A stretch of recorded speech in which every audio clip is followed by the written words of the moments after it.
Welcome back to the TWSN YouTube channel. We are continuing our 7-round team-specific mock drafts, and today we are on the Cincinnati Bengals here on day 28. I think we all know how close this Bengal team has kind of came out of nowhere these last few years and really pushed as one of the better teams in the NFL. They have a really well-balanced, all-around roster. They need to continue to draft well. Hasn't been their strength. It's been their strength recently, but that's kind of why they've seen the success that they have. But we're here to continue that today with their team-specific 7-round mock draft. Basic normal amount of picks. Very interesting team right now. They attacked free agency pretty well. Didn't do anything crazy. Obviously, Orlando Brown Jr., that was kind of crazy, so I don't know why I said they didn't do anything. I still can't really believe that happened. But here we are again. It's a mock draft simulator. There's going to be some craziness thrown in along the way, but we're going to try to keep it as realistic as possible, play the way that our cards have been dealt, and just keep trying to make the Bengals Super Bowl contenders. They've been really close the last 2 years. So let's just go ahead and continue that trend. And, I think for the Bengals, it's really interesting right off the top of the draft here at 28. When you're picking later in the draft, you never really know what direction is going to be just handed to you. I think a lot of times the picks become more and more obvious as your pick gets closer and closer. I think a lot of people are assuming they're going to be, in the conversation for these tight ends. They interviewed Don Kincaid, who's one of their first interviews. No, it went well, but at the end of the day, who knows if that's the direction they want to go. Older prospect with some injuries may or may not be the way the Bengals go. Now, if you're not going to go there, you're going to look at corner. Okay, Forbes. Forbes is very fun. But the way it's shaping out to me, I think the more and more closer the draft gets, I think more and more corners are going to go. Good cover corners do not last. Forbes' only concern is his weight. Everything about that, he's such a good prospect. You're going to look at the offensive line. Anton Harrison. Maybe considering DeJuan Jones too early. So, again, there's no surefire pick. If you're going to look at BPA, obviously, Will Levis isn't a thing. To be honest, Brian Branch kind of fits with this team, but he's not going to go there. So, what direction do you want to go? For me, it's going to be a mix of Kincaid, Breeze, and Forbes, but I think Forbes is going to be gone.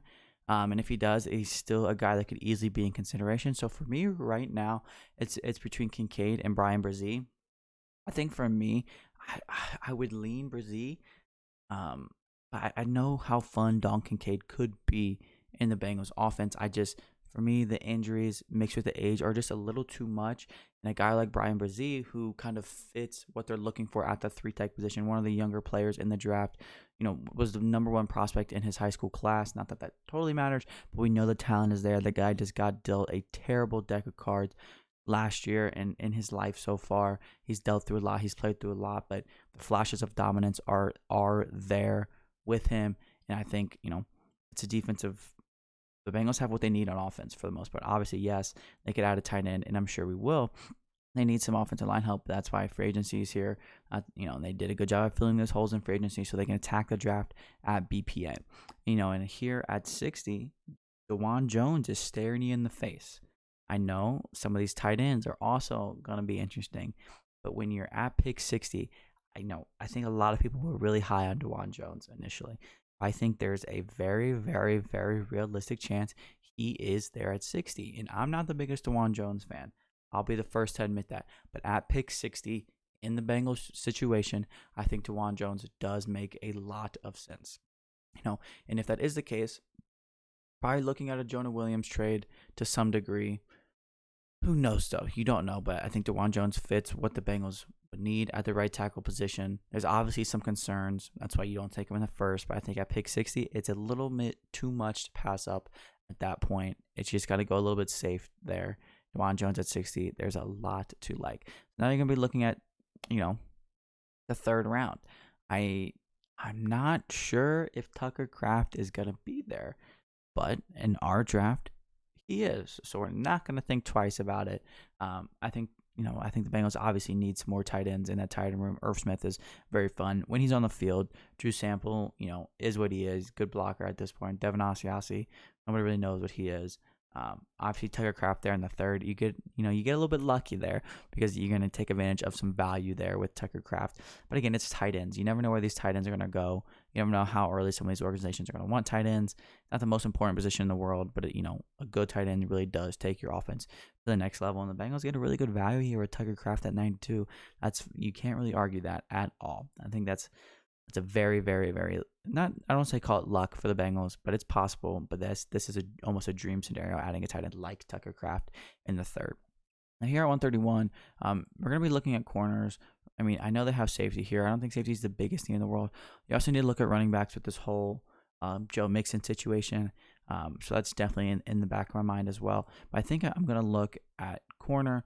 Mekhi Gardner is very fun. Same thing for Cameron Mitchell, Jalen Jones. All these corners are pretty fun.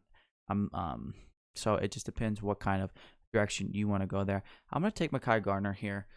Just give him another bit of a bigger corner, a guy that can do a little bit of everything.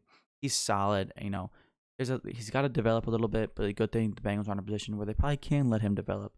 Lou has done a great job at turning corners around very quickly, and I think Garner, he's a good athlete, good size, got a lot to like. Not a cornerback prospect that the Bengals people have necessarily associated with the Bengals, because I don't think a lot of times you see them drafted here in the fourth. But I think with the way this draft is going to go for me, I'm going to take Gardner here in the fourth, and then I'm going to go look for a running back.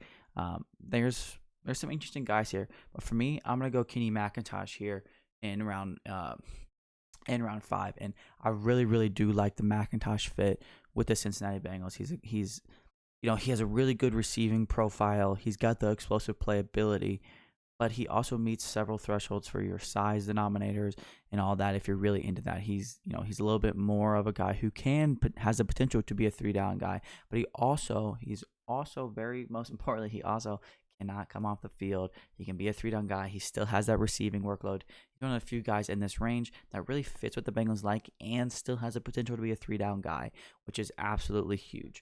Now here at 206, I'm gonna go the local guy, Carrington Valentine. Don't care. Carrington Valentine is a phenomenal press man corner.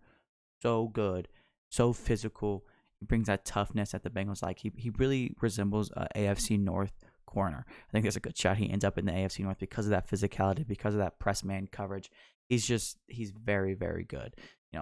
There's obviously some things he needs to work on, being a later round pick, but the upside with the physicality and the confidence and his man coverage skills, there is so much to like. When you're adding Valentine with Gardner in the same draft, you're double dipping, you're getting younger, you're getting more bodies, and that's been the biggest flaw for the Bengals. Not necessarily, their flaw hasn't been the elite level talent at the cornerback position.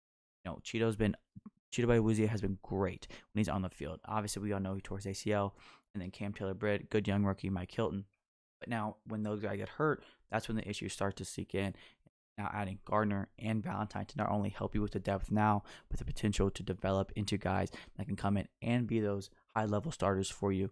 Those two have that potential. They can fill a multitude of roles for the Bengals, and it's a phenomenal 1-2 combo. If you're going to double dip, if you're going to wait on corner, I think this is exactly how the Bengals should approach it if they are going to wait on corner. That is a big if. They could very easily take one round 2, round 1, round 2, round 3. But at the end of the day, I think if they do wait, it makes so much sense to double dip in the cornerback room. So now it's round 7. You're looking for something, a way to make the team better, some depth, a specific role, whatever it is. We've hit on the defensive line, we added some pass rush. Maybe there's another edge rusher we can go add. We get a right tackle, kind of come in and block for Joe Burrow. It's your biggest question on the line right now. Get him another weapon, double dip in the cornerback room, and then you answer some questions in the running back room.